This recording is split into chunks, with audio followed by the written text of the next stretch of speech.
Assalamualaikum warahmatullahi wabarakatuh.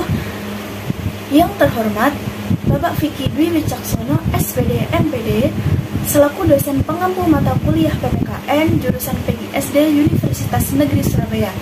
Nama saya Happy Prames Warifah, NIM 22106445257, jurusan PGSD angkatan 2022G.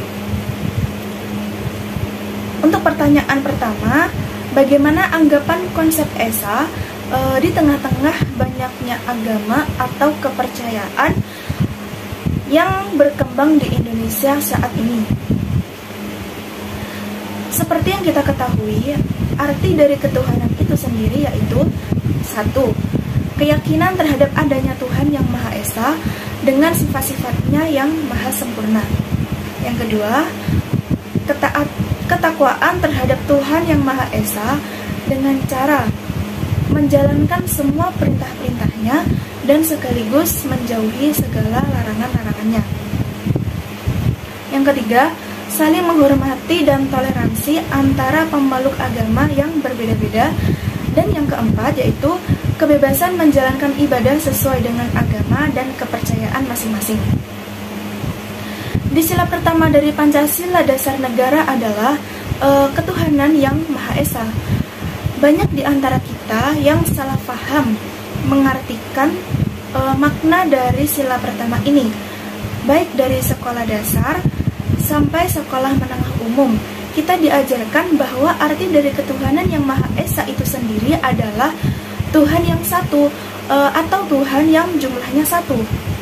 Dari ini dapat kita lihat bahwa sila pertama dari Pancasila Negara Kesatuan Republik Indonesia ini ternyata begitu dalam dan bermakna luas. Tidak membahas apakah Tuhan itu satu atau banyak seperti anggapan kita selama ini, tetapi sesungguhnya sila pertama ini membahas sifat-sifat luhur dan mulia yang harus dimiliki oleh segenap bangsa Indonesia. Sila pertama dari Pancasila ini tidak bersifat penuh paksaan bahwa rakyat Indonesia harus beragama yang percaya pada satu Tuhan saja. Tetapi bangsa Indonesia memiliki kebebasan beragama bagi yang juga percaya pada banyak Tuhan. Karena yang ditekankan dalam sila pertama Pancasila ini adalah sifat-sifat luhur dan mulia, dan diharapkan negara Indonesia di masa yang akan mendatang dapat membuka diri bagi keberadaan agama yang juga mengajarkan nilai-nilai luhur dan mulia meskipun tidak mempercayai pada adanya satu Tuhan. Pertanyaan yang kedua, dalam Pancasila ada dua konsep adil, yaitu adil secara personal dan adil secara sosial. Lalu apakah perbedaannya? Nah, keadilan sosial merupakan hak bagi setiap warga negara Indonesia yang hidup bersama dalam negara ini. Pelakuan hukum tidak dibedakan antara golongan atas maupun golongan bawah. Semua berhak mendapatkan hukum yang adil dan setara sama yang lainnya. Jadi untuk menjadikan negara kita negara yang dapat menjalankan keadilan sosial, kita harus memiliki kesadaran tersendiri akan pentingnya untuk berperilaku adil di dalam hidup ini. Kita juga harus mengerti bahwa semua manusia adalah sama, sehingga kita memiliki pola pikir bahwa tidak ada garis pembeda antara umat manusia. Dan juga kita harus menanamkan nilai keadilan sosial sejak dini agar kedepannya kita dapat memiliki pemimpin-pemimpin yang memiliki nilai keadilan sosial serta dapat menerapkan nilai tersebut. Lalu untuk soal nomor 3, jika diberikan pilihan bertengkar atau bersatu, hampir semua orang menginginkan bersatu. Namun dalam kehidupan selalu saja ada hal yang dapat menyebabkan perpecahan. Berikan 3 alasan kamu mengapa kita harus bersatu dan menghindari perpecahan. Baik, alasan mengapa kita harus bersatu dan menghindari perpecahan. Seperti yang kita ketahui di sila yang ketiga Pancasila, yaitu persatuan dan kesatuan bangsa Indonesia. Arti pentingnya persatuan tidak dapat dipisahkan dari perjuangan kemerdekaan yang telah dicapai bangsa Indonesia dari dulu. Dengan adanya persatuan bangsa Indonesia ini, bangsa Indonesia memiliki keteguhan untuk hidup bersama dan tidak akan terombang-ambing oleh hal yang lainnya. Persatuan juga memiliki arti yang penting bagi bangsa Indonesia untuk menghindari konflik dan perpecahan antar golongan masyarakat.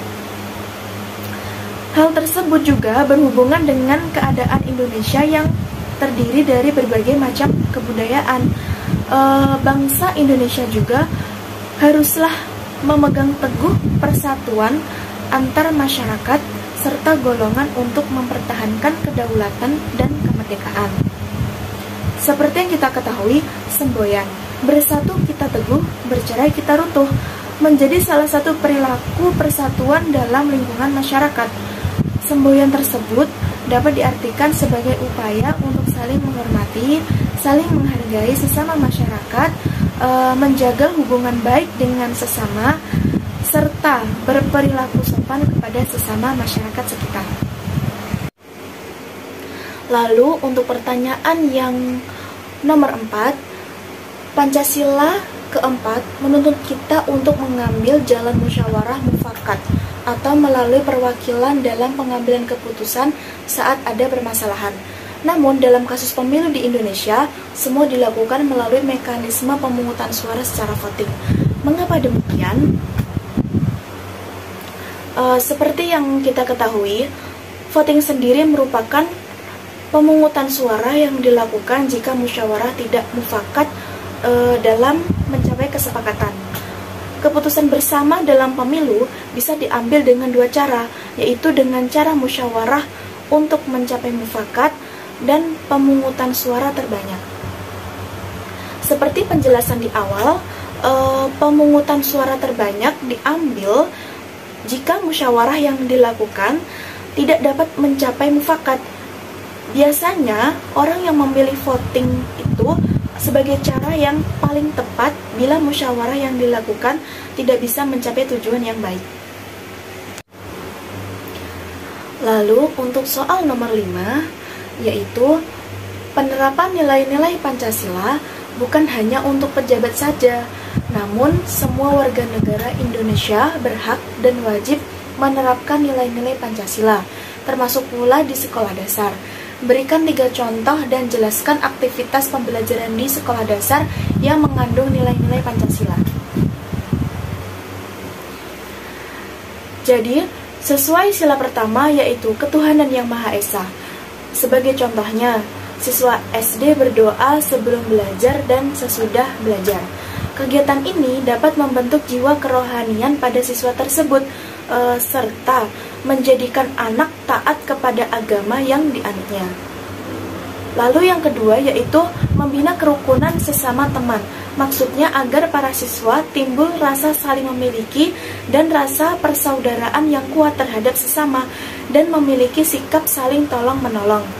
Hidup rukun juga akan menciptakan pertemanan yang dapat saling menghormati dan menghargai setiap perbedaan satu sama lain. Lalu yang ketiga, seperti sila yang keempat, yaitu permusyawaratan yang dipimpin oleh hikmat kebijaksanaan dalam permusyawaratan dan perwakilan. Dari sila ini, para siswa diberi kebebasan untuk berpendapat dan menghargai pendapat orang lain. Seperti contohnya, pada saat belajar kelompok. Dari belajar kelompok tersebut, siswa dapat mengutarakan semua pendapat-pendapatnya, serta saran atau kritikannya yang menurutnya benar, tetapi juga menghargai pendapat satu sama lain untuk menggapai tujuan yang sama.